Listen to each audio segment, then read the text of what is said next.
Tuhan Allah Bapa kami dalam kerajaan surga, sungguh kami bersyukur oleh karena kesempatan pagi hari ini. Tuhan telah membawa kami datang ke depan hadirat Tuhan melalui ibadah doa pagi pada saat pagi hari ini secara online. Dan kami bersyukur kalau pada saat pagi hari ini kami diberikan berkat oleh Tuhan melalui pengajaran firman Tuhan yang akan kami dengar. Sebelumnya kami memohon kiranya Roh Kudus senantiasa boleh menolong kami, memberikan kepada kami hikmat, pengertian, kebijaksanaan, dan akal budi, sehingga kami dapat mengerti, memahami akan setiap prinsip-prinsip kebenaran kekal yang kami temukan dalam perenungan pada saat pagi hari ini.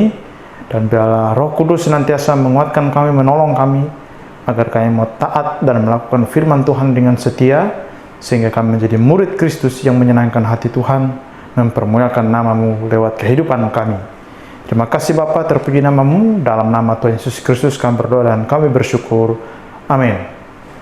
Bapak Ibu, Saudara sekalian, sidang jemaat Tuhan di GEA Condrokusuma Semarang yang saya kasih dalam Tuhan. Pada saat pagi hari ini, dalam ibadah doa pagi, saya ingin mengajak kita untuk merenungkan satu bagian firman Tuhan dari kitab Kejadian pasal yang ke-22 ayat yang ke-14. Kitab Kejadian pasal 22 ayat yang ke-14, satu ayat saja, namun dalam penguraian saya akan menyinggung konteks keseluruhan dari bagian ini, khususnya di pasal yang ke-22. Kejadian pasal 22 ayat yang ke-14, dan Abraham menamai tempat itu Tuhan menyediakan. Sebab itu sampai sekarang dikatakan orang di atas gunung Tuhan akan disediakan. Sekali lagi Kejadian pasal 22 ayat yang ke-14, dan Abraham menamai tempat itu Tuhan menyediakan. Sebab itu sampai sekarang dikatakan orang di atas gunung Tuhan akan disediakan. Nah, Bapak Ibu Saudara-saudara yang terkasih dalam nama Tuhan Yesus Kristus, ada satu gelar yang diberikan dan dikenakan untuk Tuhan, yaitu Tuhan menyediakan. Nah, kalau kita membaca kitab suci dan kita melihat, sebenarnya Tuhan itu atau Allah itu dia punya banyak sekali gelar. Ya, ada Jehovah Rafa, ya, Allah menyembuhkan, ya, Yehovah Jireh, ya, Allah yang menyediakan, Yehovah Nisi, ya, Allah itu adalah panji keselamatan, ya, Jehovah Zebaot, Immanuel, dan lain sebagainya. Ada banyak gelar yang diberikan kepada Allah. Dan dalam teks kita pada saat pagi hari ini ada satu gelar yang diberikan oleh Abraham kepada Allah, yaitu Tuhan menyediakan. Nah, Tuhan menyediakan itu dalam bahasa Ibrani ditulis Yehovah Jireh atau Yahweh Jireh atau Jehovah Jireh. Artinya Tuhan menyediakan. Nah, tetapi seringkali kita salah mengartikan makna daripada gelar Tuhan ini, Tuhan menyediakan. Bahwa kalau kita percaya bahwa Tuhan itu adalah Tuhan yang menyediakan, maka di balik pernyataan itu tersimpan makna bahwa Tuhan Allah yang kita sembah adalah Tuhan Allah yang pasti akan menyediakan segala sesuatu yang kita butuhkan, yang kita perlukan, bahkan segala sesuatu yang kita inginkan. Kalau saya menginginkan mobil, maka saya percaya Tuhan menyediakan, karena dia adalah Allah Jehovah Jireh dan sebagainya. Tuhan pasti akan menyediakan apa yang saya mau. Nah, itu memang betul, tapi sebenarnya tidak demikian, ya. Saya selalu bilang kepada sidang jemaat, ya, ada beberapa sidang jemaat yang beberapa kali mengajukan pertanyaan kepada saya seputar Alkitab, dan saya bilang kita tidak akan bisa memahami satu bagian dari firman Tuhan kalau kita tidak memperhatikan konteks di mana ayat itu berada. Ayat tidak boleh dicopot begitu saja kemudian diartikan tanpa melihat ayat-ayat sebelumnya dan ayat-ayat sesudahnya. Maka kalau kita menyebut bahwa Tuhan menyediakan, maka kita bisa mengatakan Tuhan menyediakan handphone bagi saya, Tuhan menyediakan mobil bagi saya, Tuhan menyediakan makanan bagi, ya memang betul. Tapi ada maksud, ada makna yang lain di balik istilah atau sebutan Tuhan menyediakan. Pada saat pagi hari ini saya ingin mengajak kita untuk melihat apa makna di balik sebutan Tuhan menyediakan berdasarkan konteks bacaan kita pada saat pagi hari ini. Nah, Tuhan menyediakan dalam konteks bacaan kita kali ini adalah apa? Nah, ceritanya begini. Ini kalau kita membaca mulai dari pasal 22 ayat yang pertama sampai yang ke seterusnya sampai ayat yang ke-19, ini adalah satu cerita yang menceritakan ketika Abraham bersama dengan Ishak melakukan perjalanan ke Gunung Moria, dan di sana Abraham akan mempersembahkan Ishak sebagai korban bakaran di hadapan Tuhan karena Tuhan yang minta. Dan ceritanya Bapak Ibu Saudara sudah tahu, Abraham itu pada mulanya tidak punya anak karena Alkitab mengatakan Sarai istri Abraham itu mandul. Sampai pada suatu ketika Tuhan datang kepada Abraham dan Tuhan berjanji kepada Abraham bahwa Abraham suatu saat pasti akan memiliki seorang anak, dan dari anak inilah Abraham akan memiliki keturunan yang sangat besar. Dan akhirnya sampai pada usia Abraham yang sudah lanjut, Abraham memiliki seorang anak. Sarai istri Abraham mengandung dan melahirkan seorang anak laki-laki dan dinamakan Ishak. Jadi pada waktu Abraham sudah berada pada usia yang sangat tua, sangat senja, ya, suami istri ini Abraham dan Sarai, baru Abraham memiliki seorang anak yang diberikan nama Ishak. Tapi pada suatu kali Tuhan bilang sama Abraham dalam Kejadian pasal 22 ayat yang kedua, firman-Nya, ambillah anakmu yang tunggal itu yang engkau kasihi, yakni Ishak, pergilah ke tanah Moria dan persembahkanlah dia di sana sebagai korban bakaran pada salah satu gunung yang akan kukatakan kepadamu. Perhatikan bahwa dalam ayat yang kedua, pasal yang ke-22, Tuhan mengatakan bahwa Abraham harus mempersembahkan Ishak sebagai korban bakaran. Dipersembahkan sebagai korban bakaran berarti Abraham harus mengambil Ishak dan menyembelih dia, memotong dia, kemudian darahnya dicurahkan di atas mezbah korban bakaran, kemudian Ishak ini harus dibakar. Karena di sini dikatakan Abraham harus mempersembahkan Ishak sebagai korban bakaran. Nah, namun kita melihat di sini Abraham ini sangat luar biasa. Ini bukan perintah yang sangat mudah. Tidak semua orang di dunia ini sanggup untuk bisa menerima dan menjalankan perintah seperti ini. Bayangkan Anda memiliki anak satu-satunya, dan anak itu sudah Anda gumuli sejak lama, dan sampai pada waktu Anda sudah usia tua, baru Tuhan memberikan kepada Anda seorang anak. Tiba-tiba Tuhan bilang begini, ambillah anakmu yang satu-satunya itu, bawa dia ke gunung, persembahkanlah dia sebagai korban bakaran. Anda harus bawa anak itu dan membunuh dia, menyembelih dia, dan mempersembahkan dia sebagai korban bakaran, dibakar dan dipersembahkan kepada Tuhan. Saya yakin dan percaya tidak ada satu orang tua pun yang sanggup melakukan hal itu. Tapi coba perhatikan, ketika Tuhan bilang begitu, apa respon Abraham? Perhatikan ayat yang ketiga, Kejadian pasal yang ke-22. Keesokan harinya pagi-pagi, bangunlah Abraham, ia memasang pelana keledainya dan memanggil dua orang bujangnya beserta Ishak anaknya. Ia membelah kayu untuk korban bakaran itu, lalu berangkatlah ia dan pergi ke tempat yang dikatakan Allah kepadanya. ketika Abraham mendengar perintah dari Tuhan untuk membawa Ishak ke Gunung Moria, dan di sana dia harus membunuh Ishak, menyembelih dia dan membakar Ishak sebagai korban bakaran di hadapan Tuhan.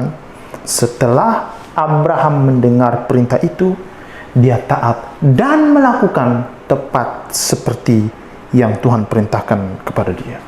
Yang dia lakukan setelah mendengar perintah itu adalah dia keesokan harinya pagi-pagi, setelah Abraham dengar dapat perintah itu, pagi-pagi dengan segera tanpa menunda waktu, dia membawa anaknya tersebut kemudian melakukan perjalanan ke Gunung Moria. Nah, tapi kemudian dalam perjalanan Ishak mulai bertanya kepada Abraham. Kejadian pasal yang ke-22 ayat yang ke-7. Lalu berkatalah Ishak kepada Abraham ayahnya, "Bapa," saat Abraham, "Ya anakku." Bertanyalah ia, "Di sini sudah ada api dan kayu, tetapi di manakah anak domba untuk korban bakaran itu?" Lalu apa jawab Abraham? Perhatikan ayat yang ke-8. Sahut Abraham, "Allah yang akan menyediakan anak domba untuk korban bakaran baginya, anakku." Demikianlah keduanya berjalan bersama-sama. Perhatikan ayat 7, Abraham mengatakan Allah akan menyediakan anak domba untuk korban bakaran baginya, anakku.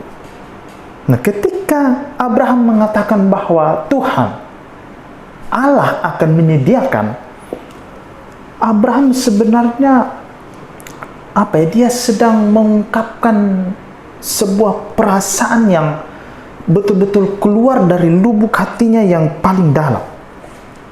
Ada seorang penafsir yang pernah berkata bahwa pasti ketika Abraham mengatakan Tuhan menyediakan, Abraham pada saat itu dia sementara berada dalam sebuah pergumulan yang sangat berat. Mungkin dia berpikir bahwa anak ini sudah susah-susah saya dapat, sudah saya gumuli panjang, ya, sudah sampai saya pada usia yang sangat tua, renta, baru saya terima, saya dapat. Dan di dalamnya anak ini Tuhan kasih, Tuhan berikan kepada saya, dan Tuhan janji bahwa melalui anak ini saya akan mempunyai keturunan yang sangat besar, dan keturunan saya akan menjadi berkat bagi bangsa-bangsa. Tapi kenapa sekarang Tuhan meminta saya untuk memberikannya lagi kepada Tuhan, namun dengan cara yang sangat tragis, yaitu dengan cara membunuhnya? Tapi ketika Abraham mengatakan Tuhan menyediakan, Tuhan pasti menyediakan, di sini mungkin Abraham berpikir bahwa mungkin bukan melalui anak ini yang akan mewarisi, di mana saya akan mewarisi janji Tuhan bahwa saya akan menjadi berkat, keturunan saya akan menjadi berkat bagi bangsa-bangsa. Mungkin hari ini saya mempersembahkan Ishak, mungkin nanti Tuhan akan memberikan anak lagi kepada saya. Mungkin seperti itu. Artinya, ya, bunuh satu pasti Tuhan akan memberikan yang lain lagi kepada saya. Mungkin Abraham berpikir seperti begitu. Tapi sebenarnya di sini Abraham tidak mengerti sama sekali tentang jalan pemikiran Tuhan. Namun pada akhirnya setelah sampai di atas Gunung Moria, ya, kalau kita baca di Kejadian pasal 22, Abraham kemudian mengambil Ishak, ya, mulai mengikatnya dan meletakkan di atas mezbah. Tetapi ketika Ishak hendak disembelih oleh Abraham, ketika Abraham hendak menghunuskan pedang kepada Ishak, tiba-tiba ada suara malaikat Tuhan dari langit. Dalam Kejadian pasal yang ke-22 ayat 11 dan 13 sampai 13. Tetapi bersuara malaikat Tuhan dari langit kepadanya, Abraham, sahutnya, "Ya Tuhan." Lalu ia berfirman, "Jangan bunuh anak itu dan jangan ku apa-apakan dia. Sebab telah ku ketahui sekarang bahwa engkau takut akan Allah dan engkau tidak segan-segan untuk menyerahkan anakmu yang tunggal kepadaku." Lalu Abraham menoleh dan melihat seekor domba jantan di belakangnya yang tanduknya tersangkut dalam luka. Abraham mengambil domba itu lalu mengorbankannya sebagai korban bakaran pengganti anak-anaknya. Nah, kalau saudara membaca jalan cerita ini, konteks ini, maka saudara mulai mengerti bahwa ketika pertama kali Tuhan menyuruh Abraham untuk mempersembahkan Ishak, saudara tahu bahwa nantinya bukan Ishak yang akan dipersembahkan, tetapi anak domba yang akan dipersembahkan, karena saudara baca konteks ayatnya.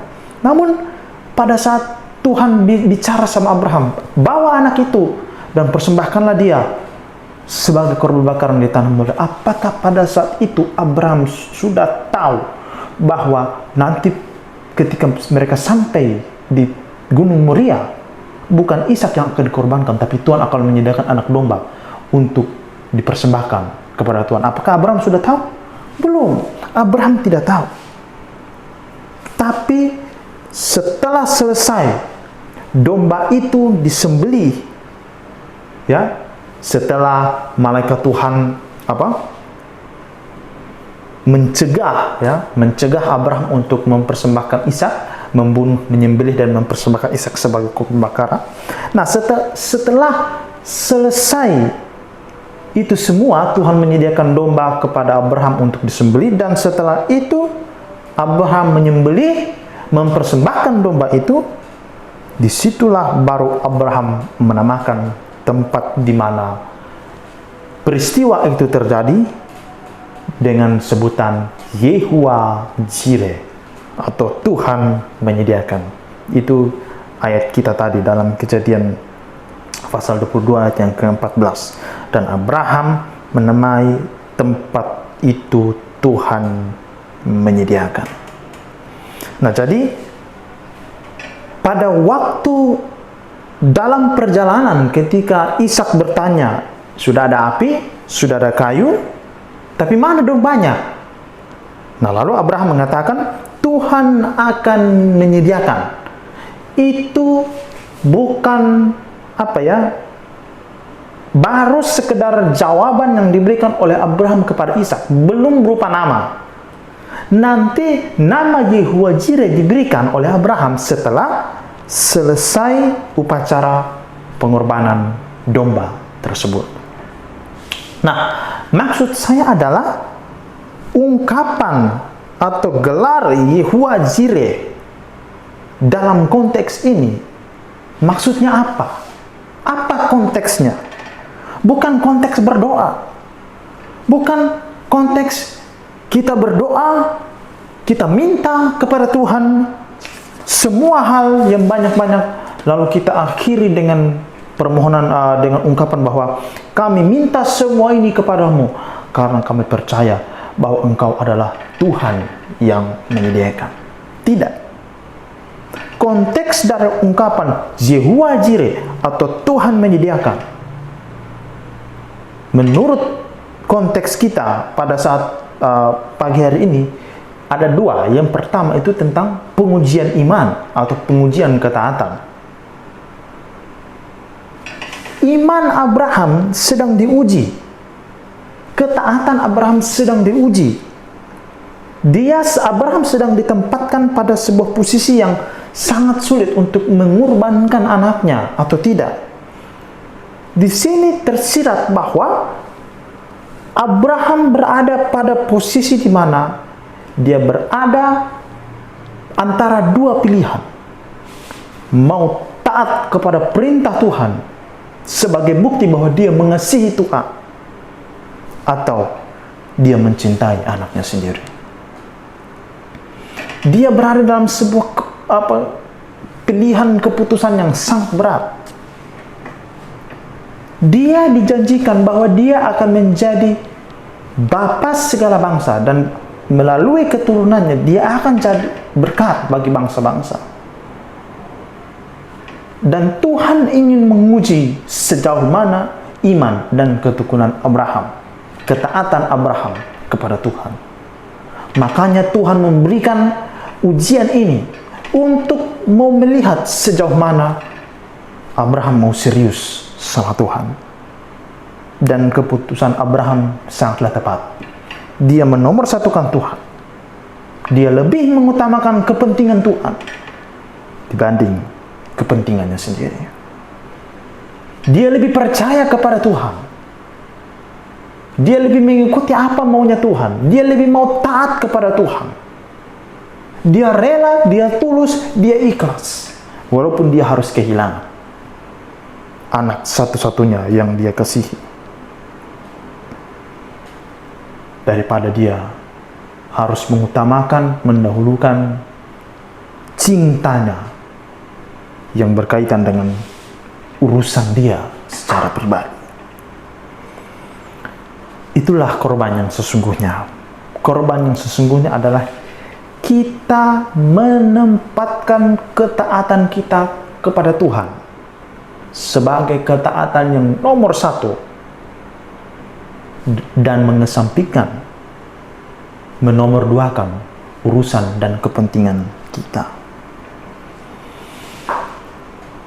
Nah, itu konteks yang pertama. Namun saya melihat di sini ada konteks kedua yang cukup penting. Tuhan menyediakan ini dalam rangka apa? Jelas, melalui konteks ini kita bisa melihat bahwa Tuhan menyediakan di sini dalam rangka sesuatu yang dipersembahkan untuk Tuhan.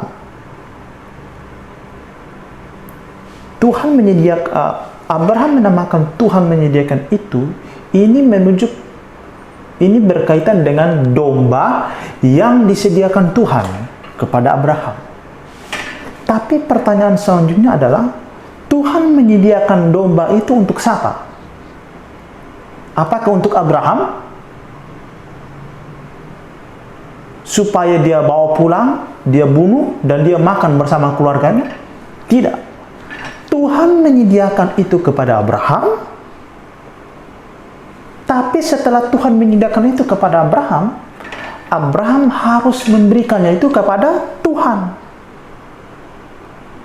Jadi, kalau di sini disebutkan bahwa Tuhan menyediakan, maka di sini sesuatu yang disediakan oleh Tuhan itu disediakan bukan untuk kepentingan Abraham, tapi sesuatu yang diberikan atau disediakan oleh Tuhan kepada Abraham itu adalah sesuatu yang diberikan oleh Tuhan untuk diberikan kembali kepada Tuhan.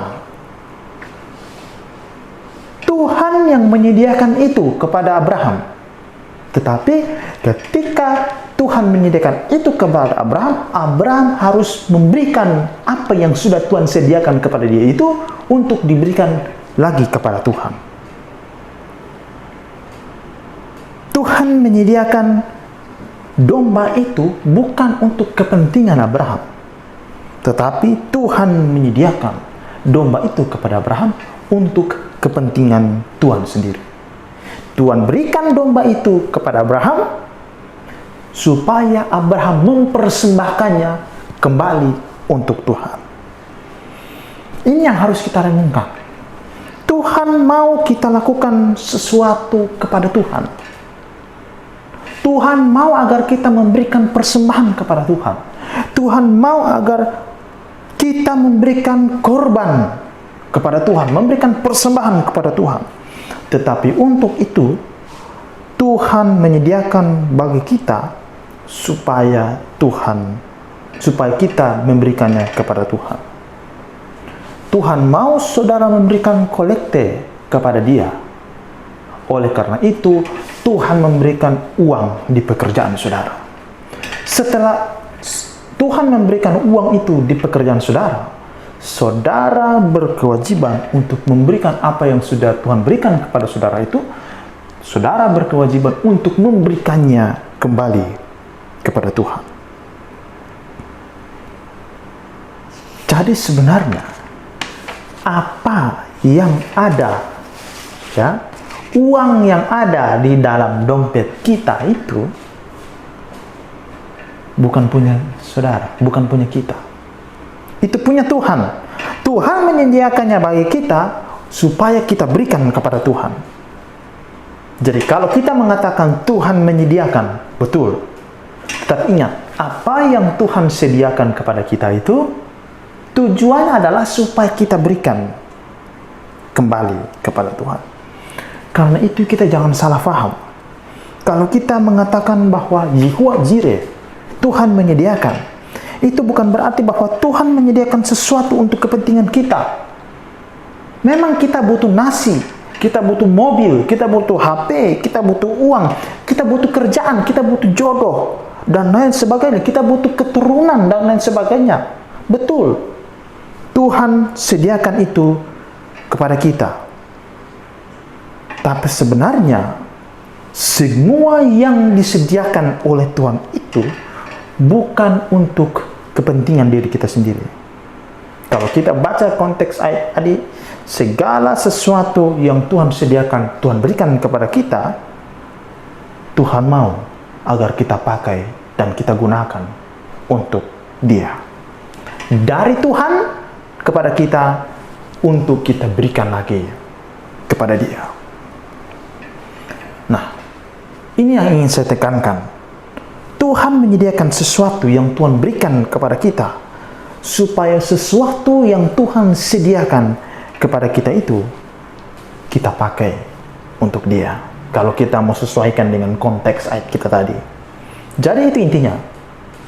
Tuhan menyediakan sesuatu bagi kita, tapi supaya sesuatu yang disediakan oleh Tuhan kepada kita itu kita pakai untuk Dia.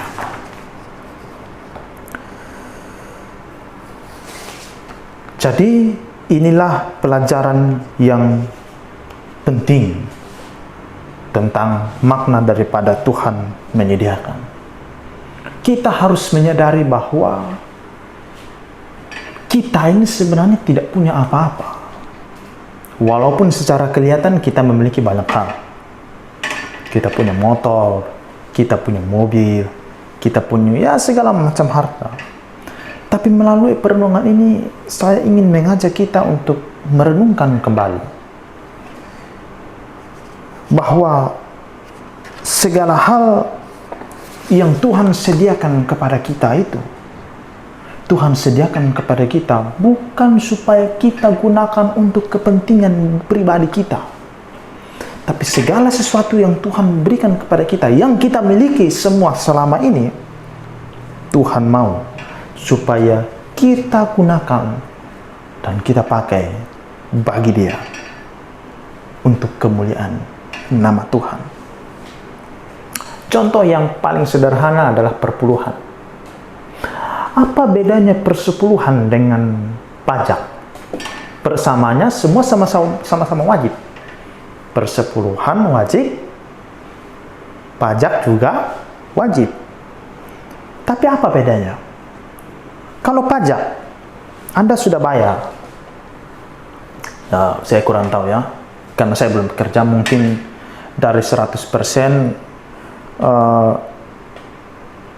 pajak itu taruhlah 15%. Saudara 15% dari penghasilan saudara kasih untuk negara, sisanya 85% saudara bawa pulang. Kalau dalam pengertian pajak, ketika saya sudah bayar pajak 15%, maka 15% itu hak-haknya negara. Negara mau bikin apa, negara mau buat apa dengan 15% itu, terserah negara. Yang penting kewajiban saya sudah saya bayar. Saya bawa 85%. 85% ini terserah saya. Saya mau pakai beli apa, makan apa, buat apa, itu terserah saya. Negara tidak urus. Kenapa? 15% sudah saya berikan kepada negara, 85% itu milik saya, bukan urusan negara. Saya mau pakai 85% ini untuk apa saja, terserah saya. Itu kalau pajak. Tapi kalau saudara memberikan persepuluhan, itu beda. Persepuluhan bukan pajak. Dalam artian bahwa kalau saudara kasih persepuluhan, saudara jangan menggunakan analogi pajak itu dalam saudara membayar persepuluhan. Saya sudah kasih sepersepuluh kepada Tuhan, yang 90% ini saya mau buat apa, saya mau pakai beli apa, saya mau gunakan untuk apa, itu urusan saya, bukan urusan Tuhan, bukan urusan gereja. Salah. Sebenarnya ketika saudara memberikan persepuluhan, Tuhan tidak hanya melirik 10% yang saudara berikan kepada dia di gereja, tapi Tuhan juga selalu melirik 90% yang saudara bawa pulang. 10% saudara berikan untuk Tuhan,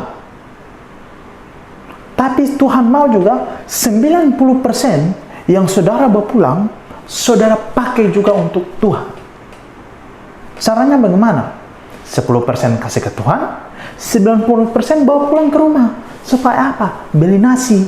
Beli nasi supaya apa? Makan. Makan supaya apa? Kenyang. Kenyang supaya apa? Kuat. Kuat supaya apa? Kuat dalam melayani Tuhan. Sehat supaya datang ke gereja.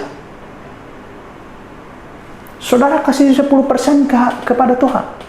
Tuhan mau supaya 90% yang saudara bawa pulang ke rumah, saudara pakai juga untuk Tuhan. Caranya bagaimana? Yang 90% saudara bawa pulang ke rumah, saudara beli baju. Beli baju supaya apa? Supaya pakai datang ke gereja. Gitu. Tuhan mau supaya 10% yang saudara berikan kepada Tuhan di dalam persembahan persepuluhan, tapi 90% yang saudara bawa pulang ke rumah, saudara pakai juga untuk Tuhan. Kalau saudara makan, beli 90% itu saudara bawa pulang dan saudara pakai untuk beli makan, di dalamnya ada kepentingan Tuhan yang harus saudara utamakan. Dan itu apa? Ketika saudara makan, tujuannya adalah supaya saudara kenyang, supaya saudara kuat, dan supaya saudara datang ke gereja, supaya saudara melayani Tuhan dengan kondisi tubuh yang sudah sehat, yang sudah kuat, dan siap untuk melayani Tuhan, karena sudah makan. Kan seperti begitu. Jadi, sebenarnya di sini, Tuhan mau agar segala apa yang kita miliki, yang kita punya, yang Tuhan kasih kepada kita, kita pakai semuanya bagi Tuhan. Bukan setelah saudara kasih 10%, yang 90% ya saudara mau pakai bikin apa, itu terserah saya. Tuhan tidak urusan, gereja tidak urusan. Salah besar. 10% saudara bawa ke gereja, saudara kasih persembahan persepuluhan, tapi Tuhan mau agar 90% yang saudara bawa pulang, saudara pakai juga untuk Tuhan. Beli motor, supaya kalau ada jemaat yang kesulitan pergi ke gereja, saudara yang ada motor bisa bantu.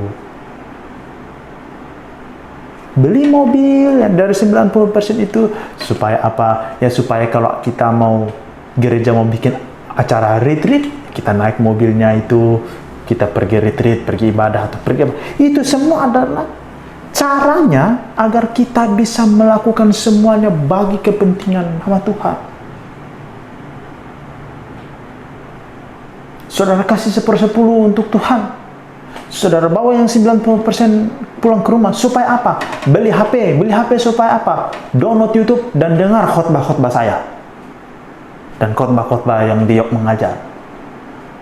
Itu semua adalah cara sederhana agar kita bisa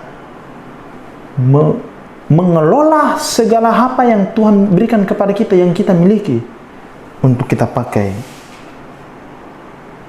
bagi kepentingan Tuhan dan bagi kemuliaan nama Tuhan. Oleh karena itu, kalau kita sudah diberikan segala sesuatu dari Tuhan, maka kita diminta oleh Tuhan untuk mempergunakannya dengan baik. Dan prioritas kita bukan pada kepentingan kita, tetapi prioritas kita adalah kepentingan Tuhan.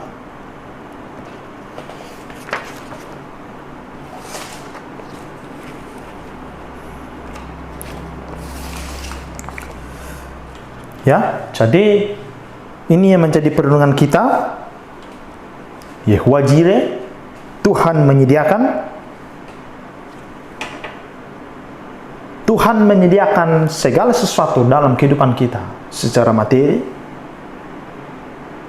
agar segala apa yang Tuhan berikan kepada kita itu kita pakai semuanya bagi Tuhan. Tuhan yang memberi kepada kita, Tuhan yang memberkati saudara. Saudara wajib untuk menggunakan apa yang Tuhan beri bagi kemuliaan namanya. Bukan cuma hal materi saja. Kalau saudara pintar, saudara pandai, saudara dapat ranking, dapat prestasi di dunia sekuler, Tuhan mau juga melalui prestasi itu saudara pakai untuk kemuliaan nama Tuhan. Tuhan menyediakan saudara pengetahuan, bakat, pengalaman, dan talenta. Supaya apa? Supaya saudara pakai itu untuk melayani Tuhan. Kalau saudara bisa musik, saudara belajar musik, saudara punya suara bagus, Tuhan mau semua talenta yang Tuhan berikan kepada saudara itu, saudara pakai untuk melayani Tuhan. Saudara wajib memberikan apa yang ada pada saudara bagi hormat dan kemuliaan nama Tuhan. Amin. Tuhan Yesus memberkati. Mari kita berdoa. Bapa Surgawi, terima kasih pada saat pagi hari ini kami diingatkan bahwa segala apa yang kami miliki di dunia ini bukan diberikan untuk kami gunakan memuaskan hawa nafsu kami, tapi Tuhan mau agar apa yang Tuhan berikan kepada kami gunakan untuk kepentingan Tuhan, bagi hormat dan kemuliaan bagi nama-Mu. Tolong kami agar kami boleh mengenali diri kami, melihat diri kami, melihat segala bakat, kemampuan, potensi yang ada dalam diri kami, dan Tuhan berikan kepada kami, dan berikan kepada kami hati yang rela untuk mempersembahkan semua yang Tuhan berikan kepada kami bagi hormat dan kemuliaan bagi nama-Mu.